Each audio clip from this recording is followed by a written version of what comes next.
आमतौर पर हम सभी अपने आप को बहुत होशियार समझते हैं और हर फील्ड में एक्सपर्ट मानते हैं। इसलिए बिना एक्सपर्ट एडवाइस के हम वह काम भी करते हैं जो वास्तव में बिना एक्सपर्ट एडवाइस के नहीं करना चाहिए। हमको लगता है कि हमारा ही फैसला बिल्कुल सही है और इससे अच्छा फैसला हो ही नहीं सकता, और ऐसे में हम अपना बहुत बड़ा नुकसान कर देते हैं। तो आइए आज हम ऐसी 10 गलतियों को समझते हैं जिन्हें लोग आमतौर पर करते हैं और उन्हें खबर ही नहीं होती कि उसकी वजह से उन्हें कितना बड़ा नुकसान हो सकता है।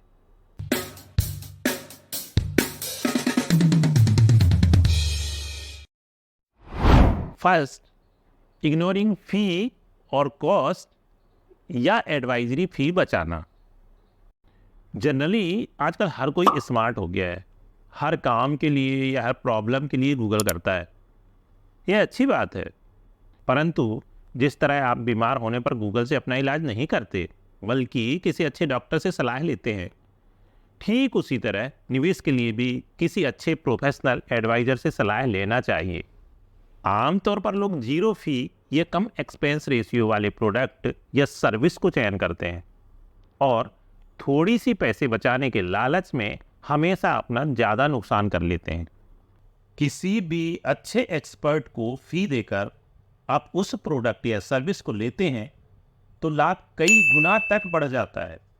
अच्छे प्रोडक्ट या सर्विस की कीमत थोड़ी सी ज़्यादा इसलिए होती है क्योंकि उस परफेक्शन के कारण उस पर एक्सपेंस रेशियो ज़्यादा हो जाता है। सेकेंड, चेजिंग और टिप्स एंड ट्रेंड्स। निवेशकों को अक्सर बुल मार्केट इंटरेस्टिंग लगता है क्योंकि हर कोई मुनाफा कमाता हुआ दिखाई देता है। आम निवेशक ज्यादा लालच के चक्कर में लोगों द्वारा दिए गए हॉट टिप्स और ट्रेंड के भरोसे निवेश कर देते हैं। लेकिन सच्चाई यह है कि ये सिर्फ आपको ओवर एक्साइटमेंट या ओवर कॉन्फिडेंस के जाल में फंसा देता है, जिससे इन्वेस्टर अपने आप को स्मार्ट समझने लगता है और इसी ओवर स्मार्टनेस के चलते उसे भारी लॉस हो जाता है। थर्ड, सस्ते शेयर के चक्कर में फंसना।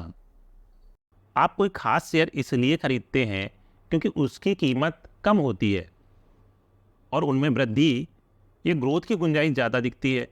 लेकिन सच तो यह है कि ऐसे शेयर बहुत अस्थिर या वोलेटाइल होते हैं और इनमें आपको भारी नुकसान झेलना पड़ सकता है, खासकर तब जब इन शेयरों को लेकर आपके पास कोई रिसर्च या जानकारी ना हो। फोर्थ, सुरक्षित निवेश के फंदे में फंसना।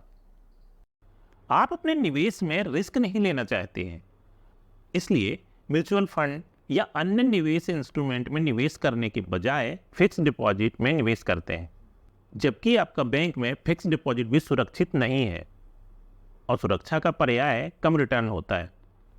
इससे आप अपने धन का ग्रोथ नहीं होने देते हैं और आपके निवेश पर कम रिटर्न मिलता है। इसके साथ ही टैक्स लायबिलिटी भी आपके कुल रिटर्न को कम कर रहा है क्योंकि ब्याज आपके आय में जुड़ता है और टैक्स लायबिलिटी आपके टैक्स स्लैब के अधीन होता है। इसकी जगह आप डेट फंड में निवेश कर इससे बच सकते हैं, जहां इंडेक्सेशन के बाद कैपिटल गेन पर टैक्स कम लगता है। फिफ्थ, जीरो इंटरेस्ट रेट वाला क्रेडिट कार्ड। क्रेडिट कार्ड के बड़े बकाये के रिपे के लिए आप कम या जीरो इंटरेस्ट रेट वाले क्रेडिट कार्ड का चयन करते हैं, जबकि कम ब्याज दर वाले कार्ड की तरफ शिफ्ट करना अच्छा कदम तो है, लेकिन अगर आप इंटरेस्ट हॉलिडे पीरियड में भुगतान करने में अगर नाकाम होते हैं तो इसका फ़ायदा नहीं मिल सकता है। कम ब्याज दर 2 महीने से 1 साल की अवधि के लिए ही होती है, जिसके बाद रेगुलर इंटरेस्ट रेट अप्लाई होता है। इसके अलावा प्रोसेसिंग फी भी चार्ज किया जाता है, जो बकाया राशि की कुछ फीसदी होती है। सिक्स्थ, मार्केट करेक्शन पर निवेश को बंद करना या रिडीम करना। जब बाजार में अस्थिरता या करेक्शन होते हैं तो आप अपने इन्वेस्टमेंट या म्यूचुअल फंड से अपने पैसे निकालने लगते हैं या एसआईपी को रोक देते हैं क्योंकि आप अपने पैसे गंवाना नहीं चाहते। लेकिन अगर गिरावट के वक्त आप बाजार से बाहर निकल जाते हैं तो कम कीमत में बाइंग या खरीदी का मौका गंवा देते हैं, जिससे आपका रिटर्न कम हो जाता है। 7, लंबी अवधि का लोन लेना। लोन लेते वक्त आप बेहतर कैश फ्लो के लिए कम राशि की ईएमआई का चयन करते हैं, जो लंबी अवधि की होती है, लेकिन इससे आपकी लोन की राशि काफ़ी बड़ी हो जाएगी, क्योंकि लोन जितने अधिक समय के लिए होगा उस पर उतना ही ज़्यादा ब्याज देना होगा। इस तरह आपको ब्याज के रूप में अधिक राशि खर्च करनी पड़ती है। लेकिन अगर आप उस ईएमआई के साथ एसआईपी भी शुरू कर लेते हैं तो यह आपके लिए बहुत ही फायदेमंद होगा। इसके बारे में अगर आपको अधिक जानना है तो हमारी EMI versus SIP for dream house video को देखिए। 8, कम प्रीमियम वाला हेल्थ प्लान लेना। जनरली सभी लोग सबसे कम प्रीमियम वाले हेल्थ इंश्योरेंस का चयन करते हैं, क्योंकि लोगों को लगता है कि समान सुविधा के लिए तुलनात्मक रूप से या कंपैरेटिवली कम भुगतान कर रहे हैं। जबकि सच्चाई तो यह है कि प्लान इसलिए सस्ता हो सकता है क्योंकि उसमें एक हायर डिडक्टेबल या कोपे अमाउंट शामिल हो सकता है, जो सम एश्योर्ड का परसेंटेज है, जिसका भुगतान आप अपनी जेब से करते हैं। प्रीमियम के साथ ही आपको सब लिमिट्स और क्लेम सेटलमेंट रेशियो जैसे फीचर पर भी विचार करना चाहिए। इसके बदले आप एक बेसिक हेल्थ इंश्योरेंस प्लान लें और उसके बाद टॉप अप प्लान का चयन करें। इमरजेंसी फंड को सेविंग अकाउंट या घर में रखना। आप किसी बड़ी आपात स्थिति से निपटने के लिए घर में या अपने सेविंग अकाउंट में एक बड़ी रकम रखते हैं। इसका मतलब है कि आप इमरजेंसी फंड को अपने वॉलेट में रखे हैं और उस बचत को कभी भी खर्च कर देते हैं।